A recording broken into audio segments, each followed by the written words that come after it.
Welcome to I dream. దేశమంతా అయోధ్య వైపు చూస్తుంటే సైబర్ క్రిమినల్స్ కొత్త కాన్సెప్ట్ ఎంచుకున్నారు. భక్తుని ముసుగులో మంచి ఫొటోస్ పంపిస్తామంటూ లేదా అయోధ్యలో జరుగుతున్న కార్యక్రమాలు లైవ్ చేస్తామంటూ ఒక కొత్త లింక్ ని మీకు పంపిస్తారు. ఆ లింక్ ని కానీ ఓపెన్ చేస్తే మీ ఫోన్ హ్యాక్ అవ్వడం ఖచ్చితంగా అంటున్నారు హైదరాబాద్.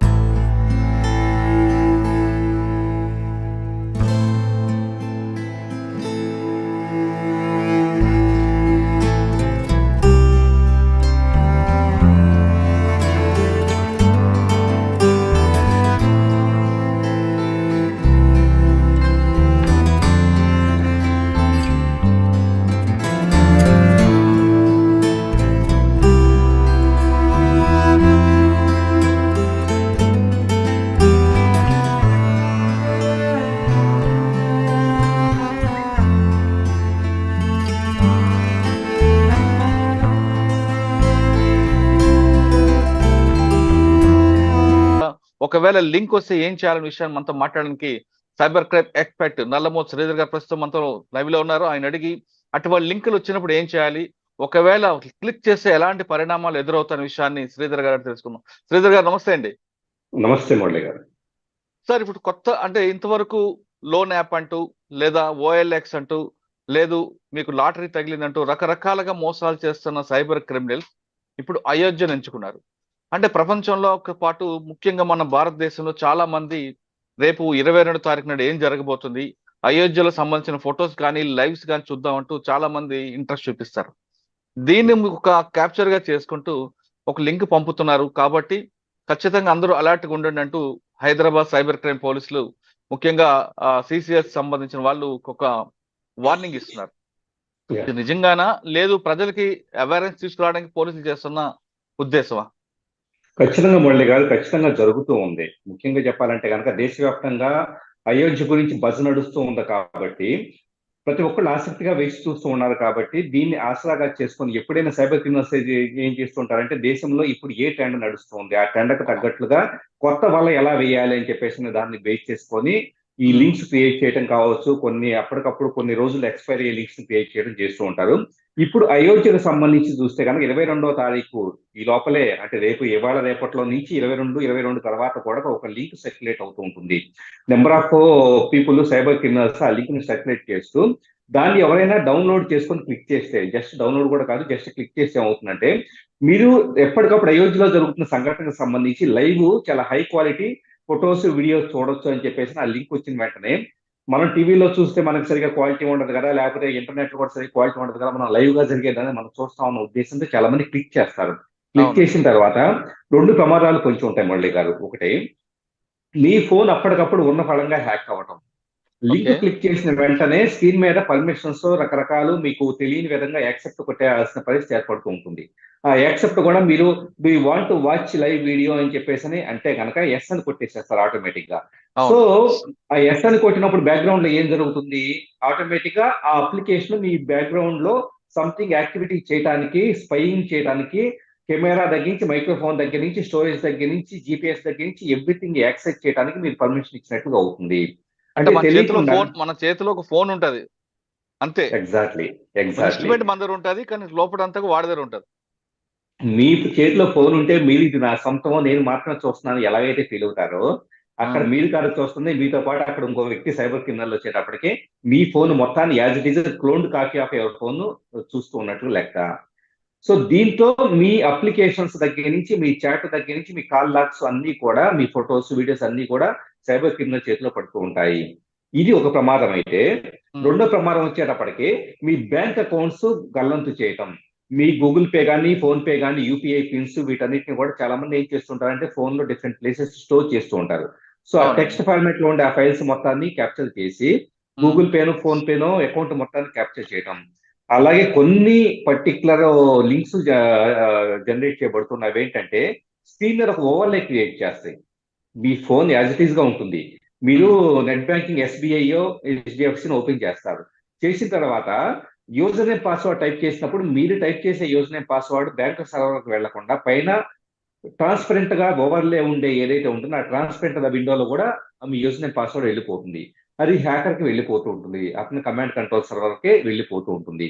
సో బ్యాంక్ అకౌంట్స్ గల్లంత అవుతాయి, మీ ఫోన్ హ్యాక్ అవుతుంది. అట్ ద సేమ్ టైం ఇంకేదన్నా మీ Google, Facebook, Instagram user name passwords కూడా కాంప్రమైజ్ అయ్యే స్కోప్ అనేది ఎక్కువ ఉంటుంది. ఓకే సార్, మీరు చెప్తున్న ఈ రెండు కాకుండా మన ఫోన్ లో కానీ లేదంటే మన ల్యాప్టాప్ లో ఉన్న కెమెరా కూడా ఆటోమేటిక్ ఓపెన్ అవుతుంది అంటారు, వాస్తవం అంటారా? 100%. అంటే వన్స్ ఒకసారి స్పైవేర్ ప్రోగ్రామ్ ఫోన్ లోకి వచ్చిన తర్వాత మీ ఉమ్, ఫ్రంట్ కెమెరా కానీ మీరు ఫోన్ పట్టుకొని చూస్తూ ఉంటారు, ఏదో చదువుకుంటూ ఉంటారు, మీకు తెలియకుండా మీ ఫ్రంట్ కెమెరా ఎనేబుల్ అయిపోతుంది. మీ కెమెరా ద్వారా మీ ఫేస్ యాజ్ ఇట్ ఈస్ గా అవతల వ్యక్తికి రియల్ టైమ్ లో ట్రాన్స్మిట్ అవుతుంది. అతను ఫోటో తీయొచ్చు, వీడియో తీయొచ్చు. ఉమ్, అలాగే ఫ్రంట్ కెమెరా మాత్రమే కాదు, అతను బ్యాక్ కెమెరా అనే ఆప్షన్ అక్కడి నుంచి సెలెక్ట్ చేశాడు అనుకోండి, ఉమ్, అతను మీ ఫోన్ లోకి రావాల్సిన పనిలే, అక్కడ నుంచే మీ ఫోన్ లో ఏది యాక్టివేట్ చేయాలి, ఫ్రంట్ కెమెరానా బ్యాక్ కెమెరానా. బ్యాక్ కెమెరా యాక్టివేట్ చేస్తే మీ చుట్టూ పరిసరాలన్నీ కనపడతాయి అతనికి. ప్లస్ అచ్చా. మీరు ఒక దగ్గర కూర్చొని ఫ్రెండ్స్ తో మాట్లాడుతూ ఉన్నారు, మాట్లాడుతూ ఉంటే ఉమ్, రేపు గోవా వెళ్దామని ఇంకోటి ఏదో మాట్లాడుతూ ఉంటే యాజ్ ఇట్ ఈజ్ మీరు కాన్వర్జేషన్ మొత్తం కూడా అతను మైక్రోఫోన్ ఎనేబుల్ చేస్తే రికార్డ్ అనే బటన్ ప్రెస్ చేస్తే కనుక మీకు తెలియకుండా మీరు మాట్లాడుకునేదంతా, ఆ గదిలో మాట్లాడుకునేదంతా కూడా అతను ఆడియో రూపంలో వెళ్ళిపోతూ ఉంటుంది. So okay. Photos, videos, microphone మీరు ఈ క్షణంలో అప్రాక్సిమేట్ గా 50 మీటర్స్ పరిధిలో ఎక్కడున్నారో మీ లైవ్ లొకేషన్ ఎవ్రీథింగ్ హ్యాకర్ కంట్రోల్లోకి వెళ్తాయి. అంటే మీరు రాముడి గురించి అని చెప్పేసి లైవ్ చూద్దామని ఉత్సాహంతో మీరు క్లిక్ చేసే లింక్ కాస్త మన మెడకే చుట్టుకునే అవకాశం అనేది ఉంటుంది. ఓకే సార్, కొంతమంది ఫోన్ మాట్లాడుతూ లేదా ఫోన్ పక్కన పెట్టి, అంటే అమ్మాయిలు కానీ కొంతమంది అబ్బాయిలు కానీ ఎవరైనా బట్టలు చేంజ్ చేసుకోవడం అంటే ఆటోమేటిక్ ఫోన్ ఆన్ అవుతుందా? అంటే ఇవన్నీ 100% వీడియోస్ ఆన్ అన్ని కూడా వస్తాయా? ఇప్పుడు మీకు ఫోన్ ఆన్ అవుతుందా అనే దాంట్లో ఫోన్ యాజ్ ఇట్ ఈస్ గా ఉంటుంది. ఒకవేళ స్క్రీన్ ఆఫ్ చేసి ఫోన్ పక్కన పెట్టారనుకోండి, ఉమ్, నేనే సైబర్ క్రిమినల్, నేనే హ్యాకర్ అనుకుంటే మీ ఫోన్ పక్కన పెట్టున్నా, ఎవరైతే టార్గెట్ పర్సన్ ఫోన్ పక్కన పెట్టున్నా కానీ ఉమ్, స్క్రీన్ ఆఫ్ అయి ఉన్నా కూడా వాళ్ళ ఫ్రంట్ బ్యాక్ కెమెరా నేను యాక్టివేట్ చేయగలుగుతాను. అచ్చా. సో యాజ్ ఇట్ ఈస్ వాళ్ళకి ఏంటంటే ఏ అనుమానం రాదు, ఇదేదో రికార్డ్ అవుతుంది కానీ ఏదో సంథింగ్ జరుగుతున్నా అని ఏమాత్రం అనుమానం రాదు. కంటెంట్ మొత్తం కూడా రిమోట్ గా వేరే వాళ్ళకి వెళ్ళిపోతూ ఉంటుంది. అందుకనే ఫోన్ ఆన్ అయితే ఒకవేళ నిజంగా అలాంటిది ఏదైనా ఉంటే ఫోన్ ఆన్ అవుతుంది కదా అని చెప్పేసి అని మనం మరింత ఆ, పెద్ద వరి అవ్వాల్సిన పని లేదు అని చెప్పేసి అనుకోవాల్సిన పని లేదు. ఖచ్చితంగా ఒక్కసారి ఇలాంటి స్పైవేర్ అప్లికేషన్ ఫోన్ లోకి వస్తే ఉమ్, 100% ఫోన్ స్క్రీన్ ఆఫ్ అయినా, ఆన్ అయి ఉన్నా, మీరు ఫింగర్ ప్రింట్ లేకపోతే పాస్వర్డ్ ఎన్ని సెట్ చేసుకొని ఉన్నా ఖచ్చితంగా కూడా మీ కంటెంట్ అంతా అవతల వ్యక్తి నోటీస్కి వెళ్తుంది.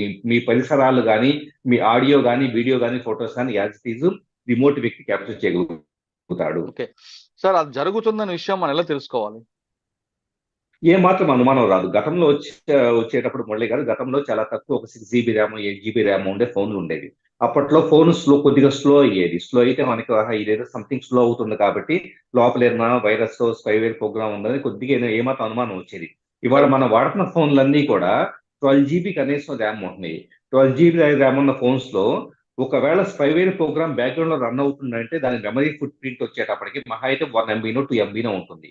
అవును. సో మహా అయితే ఒక గొప్పది అనుకుంటే 1 GB తీసుకోండి, 1 GB మెమరీని ఆక్యుపై చేస్తుంది అనుకోండి. 12 GB ర్యామ్ లో 1 GB ఉమ్, అది ఆక్యుపై చేసినా కూడా మీకు ఫోన్స్ లో అవడం లాంటిది ఏది ఉండదు. ఓకే. ప్లస్ ఎలాంటి అడ్వర్టైజ్మెంట్లు కానీ ఏమి చూపించదు, బ్యాక్గ్రౌండ్ రన్ అవుతుంది తప్పించి ఏమి చూపించదు. ఓకే సార్, అసలు ఈ ప్రాబ్లం రాకుండా ఉండాలంటే ఏం చేయాలి? లింకులు క్లిక్ చేయకపోవటమే. ఏదో అత్యాశ పడేసి సంథింగ్ మనం టీవీలో చూసేదానికన్నా కానీ లేదా ఇంటర్నెట్ లో చూసేదానికన్నా కానీ ఈ లింక్ ను క్లిక్ చేసేది కాస్త ఎక్కువ మనం లైవ్ గా చూడొచ్చు, రియల్ టైమ్ లో. ఇక్కడ వీళ్ళు ఏం చేస్తూ ఉంటారంటే, ఉమ్, మేము అక్కడ నుంచి గర్భగుడి దగ్గర నుంచి ఫోటోలు తీస్తున్నాము, అక్కడ రియల్ టైం లైవ్ చూడాలంటే కనుక, అక్కడ ప్రతిష్ట జరుగుతుంది మీరు చూడాలంటే కనుక అని చెప్పేసి అని మనిషిని ఏమార్చేలాగా. సో వీటిని ప్రత్యేకంగా అక్కడ నియమించబడిన వ్యక్తులు క్యాప్చర్ చేస్తున్నారని చెప్పేసి ఇలా భ్రమింప చేస్తారు. సో దానికి పడిపోవద్దు. ఈ రోజు టీవీ ఛానల్స్ లేకపోతే కనుక మీడియానో చూపించినంత లైవ్ గా ఇంకా ఏది చూపించలేదు. ఈ లింకులు క్లిక్ చేయడం కాదు. నిజంగా చూడాలనుకుంటే ఏదైనా అఫీషియల్ వెబ్సైట్లకు వెళ్ళేసి, ఛానల్సే కావచ్చు లేకపోతే ఇలా డిఫరెంట్ డిఫరెంట్ అఫీషియల్ వెబ్సైట్లకు వెళ్ళేసి చూడాలి తప్పించి ఉమ్, ఇలాగ సర్క్యులేట్ అయ్యే లింకుల్ని గమనించాలి. అలాగే హెచ్టిటిపిఎస్ ఉన్నాయా, హెచ్టిటిపి ఉన్నాయా కూడా మనం గమనించాలి. హెచ్టిటిపి ఉంటే కనుక చాలా ప్రమాదకరమైంది. ప్లస్ అది వైరల్ గా ఫార్వర్డెడ్ మెనీ టైమ్స్ అని ఉంటే కనుక ఖచ్చితంగా అది స్కామ్ అన్న విషయం కూడా మనం గమనించాలి. ఓకే. ఫార్వర్డెడ్ మెనీ టైమ్స్ అనేది ఎట్టి పరిస్థితుల్లో నమ్మొద్దు. ఓకే సార్, లైవ్ విషయం పక్కన పెడితే ఇంకా అయోధ్యకు సంబంధించిన లడ్డూలు పంపిణీ ఉంది. రాముడు వారు లడ్డు పంపిస్తామంటే కొంతమంది మెసేజ్ పంపిస్తున్నారు, కొంతమంది దానికి కావాలంటే మీరు ఆర్డర్ ఇచ్చుకుంటుంటే అమెజాన్ కానీ పంపిస్తున్నారు. అది నమ్మచ్చు అంటారా? సార్ ఇక్కడ కరోనా టైంలో ప్రధానమంత్రి మోడీ విద్యార్థులందరికీ ల్యాప్టాప్ ఫ్రీగా ఇస్తున్నాడంటే ఆ లింక్ క్లిక్ చేసి లక్షలాది మంది వాళ్ళ డీటెయిల్స్ అంతా ఎంటర్ చేసిన సందర్భాలు ఉన్నాయి. అంటే లడ్డు ఫ్రీగా వస్తుందో లేకపోతే ఇంకొకటి సంథింగ్ వాళ్ళు ఏదో గిఫ్ట్ పంపిస్తూ ఉన్నారో దేశవ్యాప్తంగా మనం క్లెయిమ్ చేసుకోవచ్చు అని చెప్పేసి అది మనం క్లిక్ చేస్తే పర్సనల్ డేటా థెఫ్ట్ అవుతుంది. ప్లస్ కొన్ని సందర్భాల్లో మీరు జీరో పేమెంట్ చేయండి, ఏం పేమెంట్ చేయదు, కానీ మీ క్రెడిట్ కార్డ్ నెంబర్ ఇవ్వండి అని చెప్పేసి కొన్ని లింక్ లో ఉంటుంది. So credit card number, expiry date, CVV enter చేస్తారు. ఈ డేటాను బేస్ చేసుకొని మీ కార్డు మొత్తం క్లోన్ చేసేస్తారు. నేనేం పే చేయట్లేదు కదా అని మీ కార్డు ఎంత చేసేస్తారు. సో లడ్డూలో ఇంకొకటో లేకపోతే అంటే కనుక కొంతమంది లడ్డు అంటున్నారు, కొంతమంది రాములు రక్షేంద్ర పంపిస్తామంటూ ఇటువంటి ప్రకటనలు అంటారు, వస్తున్నాయి. రాముల వారి ప్రతిమ పంపిస్తామని చెప్పేసి అంటారు. అవును. సో ఇలాగా రకరకాలు ఏదైతే నమ్మదగిందిగా ఉంటుందో ఆటోమేటిక్ గా దాన్ని అంతా కూడా ఈ లింకులు వస్తూ ఉంటాయి.